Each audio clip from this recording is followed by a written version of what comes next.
Pomaly. Silno dávaš. Na čo tú hokejičku ťaháš takto? Ty musíš len ťuknúť do toho puku, dobre? To už... Alex, slabšie hraj. Nenáhli sa.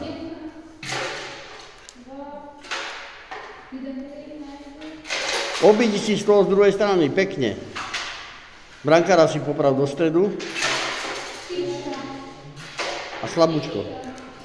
Ešte raz. Obídi si stôl, to je ono. Alex, trošku si daj záležať.